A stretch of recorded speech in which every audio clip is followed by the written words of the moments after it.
Welcome back to the Real Arsenal Deal podcast. Rav here, as always, your host. How is everyone today? Arsenal 2-2 against Sunderland. Just finished about 45 minutes ago. Recording this very soon after the final whistle here in a very cold, windy Melbourne Sunday morning. Wherever you are in the world, thank you so much for tuning in. And okay, I'm going to try and process because my overwhelming feeling after the whistle is that it's okay. It's okay. 2-2, it's not a disaster by any stretch. In fact, if anything, I think Arsenal were just stretched one game too far in this little period. It's probably one or two injuries too much as well. I'm going to talk about a number of things, including the bench as the game wore on. You saw the substitutions that Sunderland made. They were going for it. They were going for an equaliser. I think they made 4 or maybe all 5 of their substitutions. Arsenal only made the one in Mosquera coming on to protect that lead. There's a lot to talk about. I think players were gassed, players were tired, and understandably so, by the way. This is not meant to be a criticism. They've been going full steam ahead.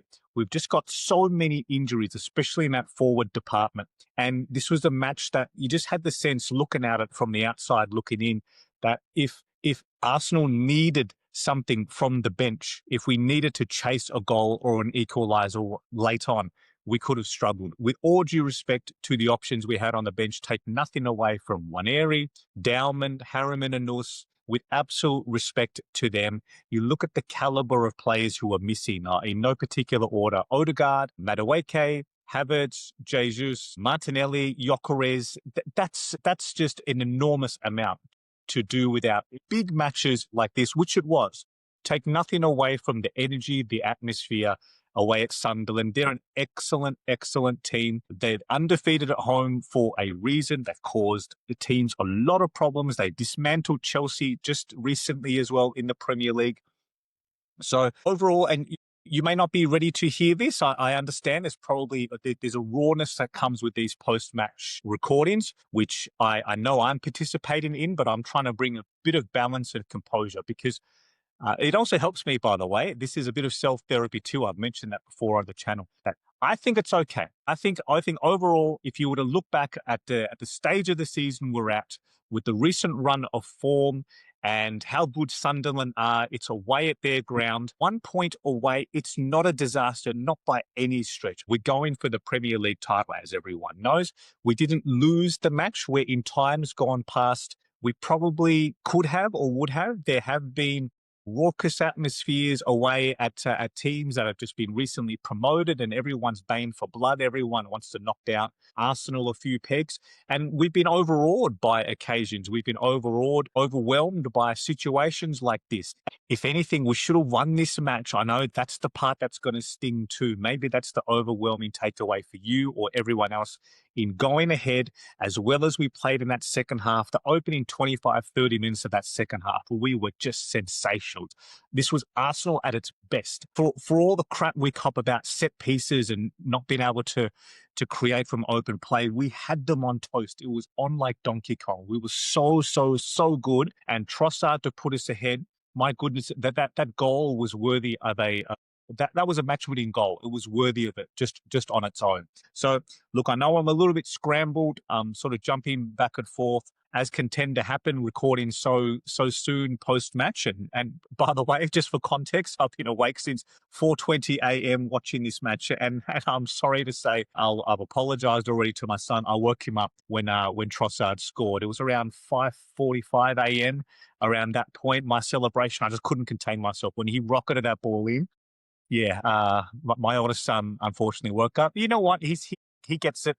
He was bleary eyed and he tuned right into the match. He was watching it with me as well until the end. So yes, so there's a couple of talking points I want to address. I think I should start with selection. Selection was more so out of necessity than everything else. I think everyone could essentially predict the 11 who would take place on the field. It was just a matter of some minor, I guess, questions around, is it going to be Merino as a centre forward, or would Eza play left, Merino midfield, and Trossard as a centre forward? So that was probably the major decision to make. Unfortunately, with all the injuries we have, the 11 essentially picked themselves.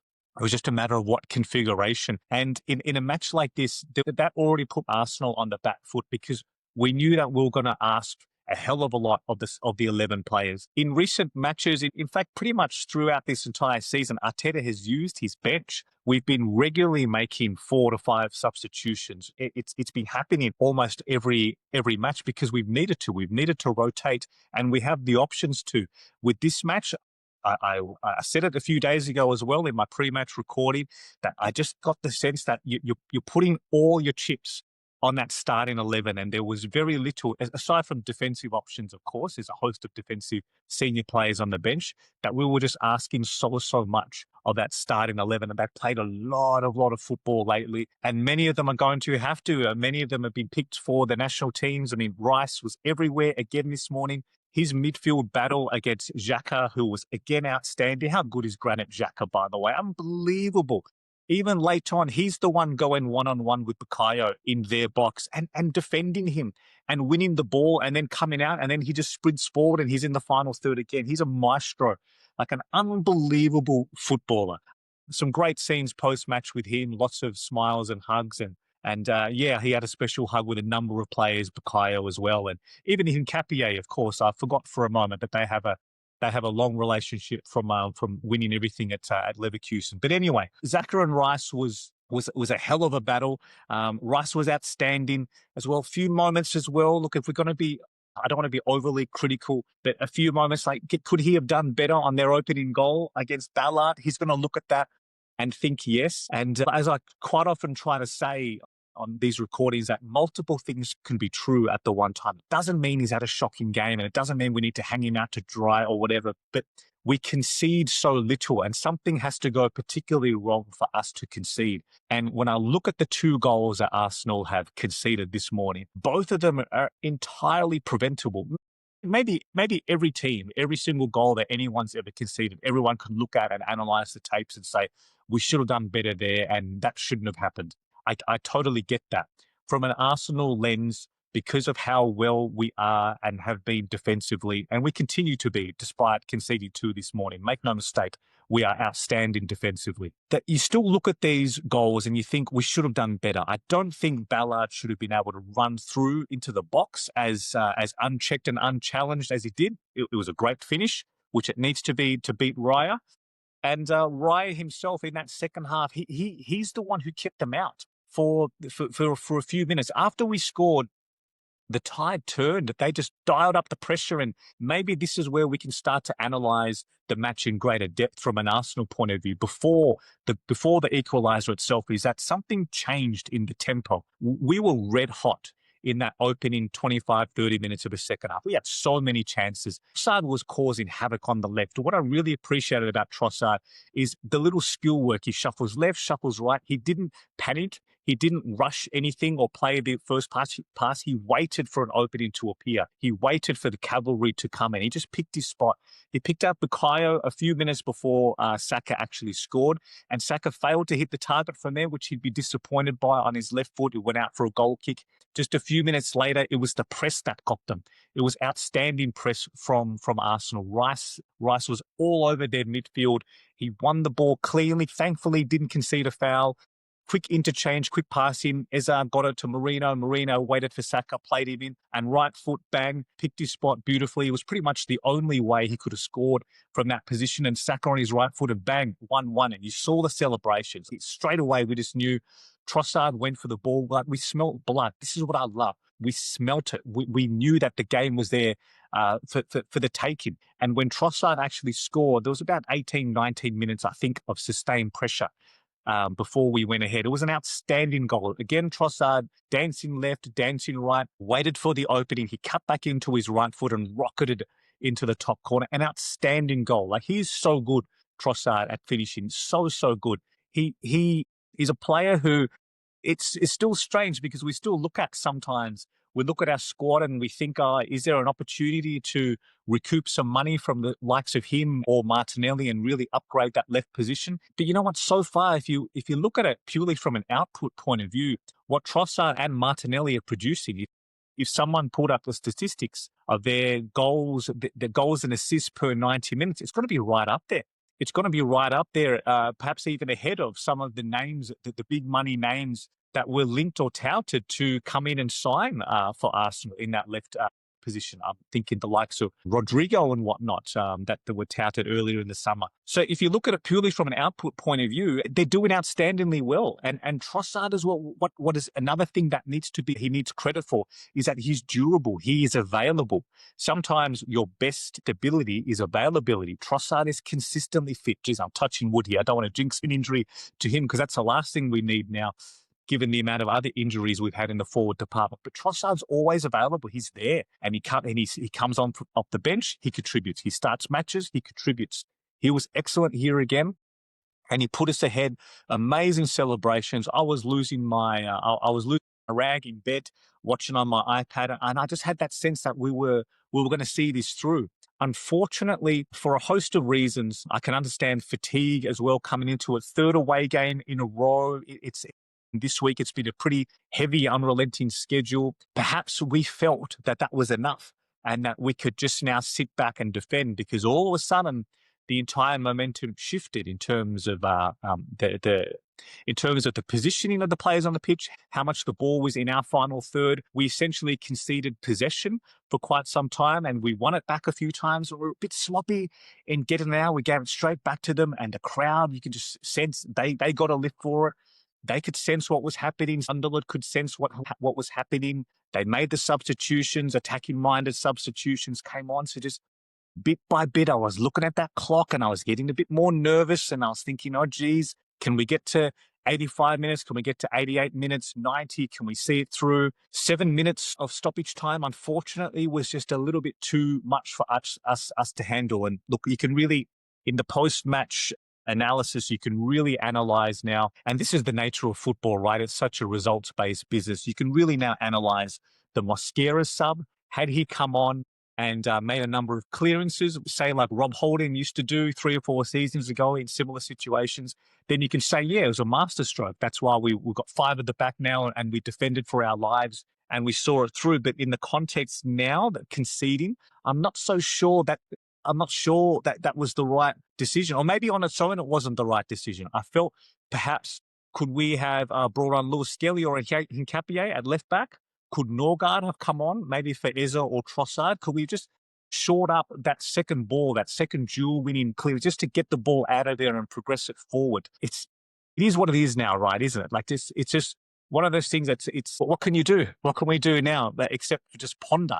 So one substitution made. I know I've already mentioned that there was a lack of attacking options off the bench, but maybe Arteta will look back on those closing minutes with a sense of regret. And most certainly in terms of regret, we can look at the goal itself that we conceded. Raya, as outstanding as he was, the triple save was unbelievable. Like, it was so good to keep them out. And even later on, he made another key save, which I think wouldn't have counted anyway because they called it back for a foul on Saliba. But Raya would be disappointed in coming out. He's someone who I've lauded many times for commanding his box. He comes out, he catches, he punches. I don't think he needed to come out in that moment. Gabriella wasn't great either. Perhaps just went down a little bit too easy in that duel. And 2-2 was flicked over and just looked a little bit too easy in the end. Unfortunately, it's just one of those things where I guess, every goal we concede now, it's going to sting, it's going to hurt. Raya, I saw him in dialogue with Inaki Kana after the match, the goalkeeping coach at Arsenal, and they will probably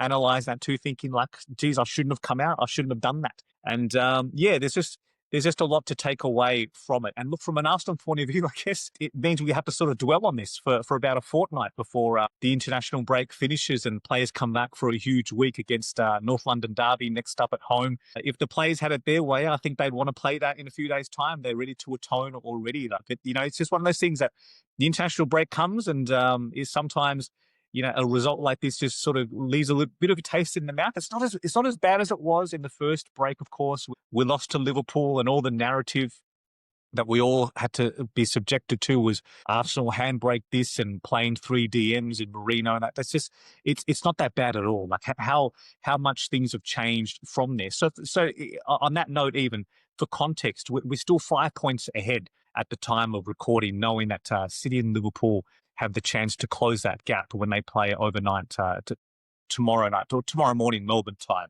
So I think a draw would be fine from an Arsenal point of view.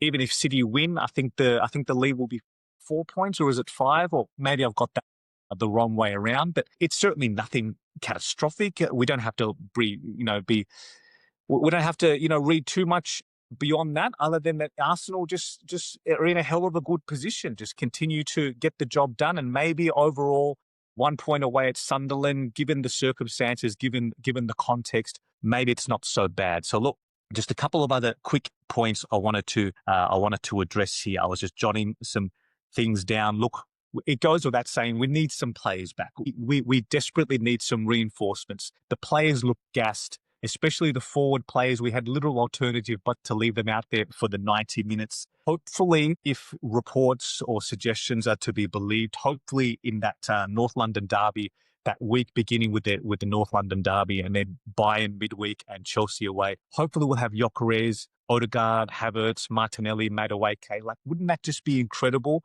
if you just put them already back in the squad, even if they're not ready to start all those matches? But even time sharing, 60 minutes, 65, 70 minutes with the likes of Saka, Trossard, and rotating them in or out the team, or starting midweek against Bayern, like, wouldn't that just be immense for the squad? Not just in terms of how good they are, but just the belief, the entire momentum shifts, the energy. It's a lift for the players to have these guys back training with them, have them back in the matchday squad. And then all of a sudden, opposition teams, they look at our bench and there's that fear factor again. Right now, we just didn't quite have that. And Arsenal, unfortunately, we were there exposed as the match went on. And it takes a damn good team to capitalise on that. And I think fair enough to Sunderland. Every now and then you have to give credit to the opposition. And I think Sunderland well and truly deserved something from this match. And look, in the grand scheme of things, it is what it is. I've saved this little segment late on because just talking about referees and decisions and officiating, it does my head in. It just sucks the life out of me, sucks the energy out of me. And I'm so thankful that we've moved from that tumultuous nature. We've moved on from last season where everything just seemed to be about delaying the restart, silly red cards and fouls and penalties and just all that crap that just haunted Arsenal last season. So I'll give this a brief segment, but it's also important because it does impact the context of this match. I thought the referee was quite poor in this match. I think he got sucked in. It's a classic home match where Arsenal weren't overawed by the occasion, but I think the referee was. Fair play to Sunderland, the crowd. They know what they're doing as well. They piled on the pressure. So does Sunderland's players. It's all part of the theatre. It's all part of it. I'm not trying to be too overly critical of that. But the referee can still have the backbone to not get so sucked in as much as he did. How that defender on Saka, is it Reynaldo? My apologies if I mispronounced that. How he survived so long before he got his yellow card. Like, he was all over Saka for so long. Crazy stuff. If that was an Arsenal home match, he would have been booked so much earlier. Well, in theory, he would have. I also think, like, how did Eza not get a free kick for having that in that duel with Ballard? He's been thrown to the ground, arm around the neck. Marino with an elbow to the face. I mean, come on. I mean, how? Yeah, I can already feel the energy being sucked out of me. I'll just round this point off by saying the refereeing was poor. And yeah, and having said all that, I also still don't believe that it was a foul in their equaliser. I don't think that's enough to call the foul on Gabriel. So I'm trying to be balanced. I'm trying not to be too biased. I know I've been accused of that before because obviously I love the club and this is an Arsenal fan on an Arsenal fan podcast, of course, but I'm trying to be balanced. I don't believe that there's a foul yet. So look, I'm just going to wrap up that point there because it's already doing my head in. I think from an Arsenal point of view as well, as much as we can complain about the referee, we've got to look at our own mistakes as well. There were some missed chances. We left some goals out there on the table. As much as Raya saved us and Sunderland can think they should have scored a couple of more goals, Arsenal should have two. There was a few missed chances. Saliba in that first half, right on the stroke of halftime, Saka played him in. I think Saliba rushed the shot. He had more time than perhaps he realised, and he took the chance first time, blasted over the bar. Unfortunately, he should have got that on target. Saka, I've already mentioned in that second half, that left foot shot that went wide. I'm just checking my notes. So Zubimendi hitting the crossbar. And then how can I not mention this yet? Even though they equalised, there was still time for us to find a winner, and we almost did. There was the Calafiori header that was going in. saved by the goalkeeper, basically saved by his chest. I think he just sort of jumped and he's got his body in the way. And then Zubimendi on the rebound. I was almost celebrating. He's all that he was trying to blast it into the net, and Ballard threw his body at it. And look, thankfully for Ballard, he got the ball, because the way he's lunged forward with his studs showing, if that had made contact with Zubimendi, I mean, we could be. Sorry, it was Marino. My apologies. Marino, I think it was. On that last shot. If that had made contact, well, we would have had a fair shout for a penalty. What unbelievable finish. My heart was racing in those closing stages. It was just a classic Premier League match. I'm thankful we didn't lose, because in times gone past, that classic saying goes, if you can't win the match, make sure you don't lose, and bank that point and move on, because it's, unfortunately in times gone past, Arsenal have lost these matches. Would we have been able to claw back from a losing position? It's not often we find ourselves in losing positions. We don't concede many goals at all, but conceding the opener for us to claw our way back in and then go ahead. Well, if you want to look at it from one angle, you can say it's a point gained. But from another angle, if you want to look at it, once we went ahead and the way that the tempo changed in the 15, 20 minutes after we were 2-1 ahead, you could also say 2 points dropped as well. It's just a matter of which angle you want to look at it from. I guess everyone will vary on that. For what it's worth, my angle is that going ahead, we should not have lost. Pardon me. In going ahead, we should not have ended up conceding and drawing this match. On the balance of the overall match and how good Sunderland were, and the way they piled on that pressure in the closing 20 minutes, is a point a fair result? Probably.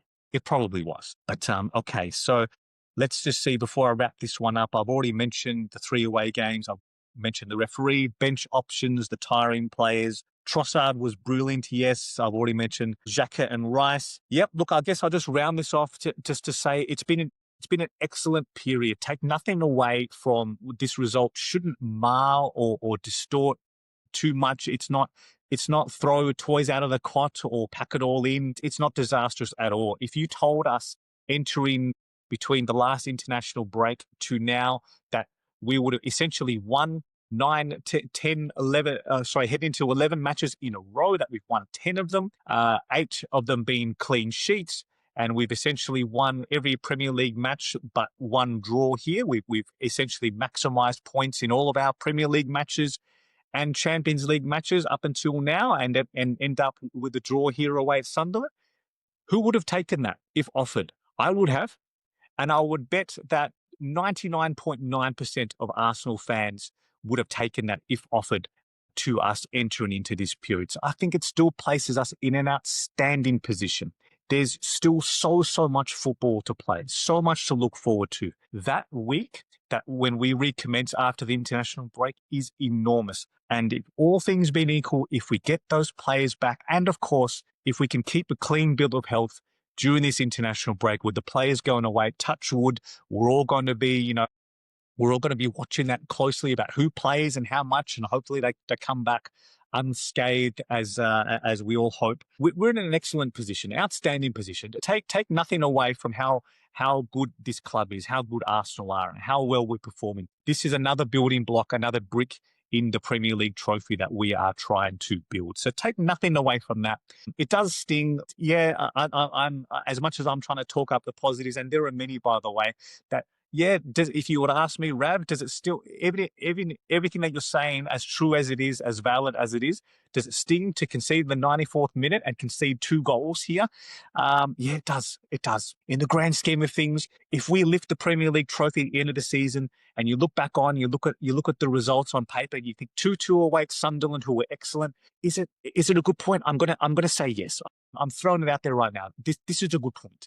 This is a good point to take away at an excellent club, excellent coach, an outstanding midfield leader in Granit Xhaka. Take nothing away from him either. He's a difference maker for them. I'm okay with this. I'm content. There we go. In wrapping this recording up, I've come to my own self-therapy conclusion.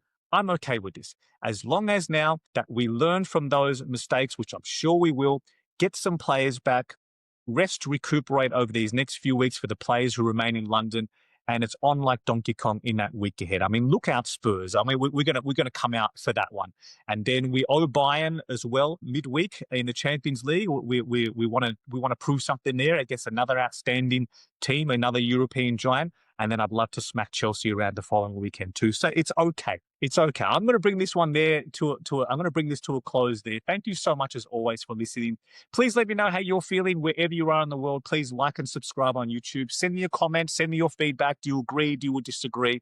And if you're listening on audio, please follow the show on Apple or Spotify and leave me a review. That'd be so awesome. I'll be back on in a few days' time to record. We can all draw a breath now as well. So please send me any questions that you have. I will cover them. I will cover any listener questions in my recording in a few days' time. So thank you so much. Look after yourselves, okay? It's not all that bad. So stay well, check in with your loved ones, and come on, Arsenal.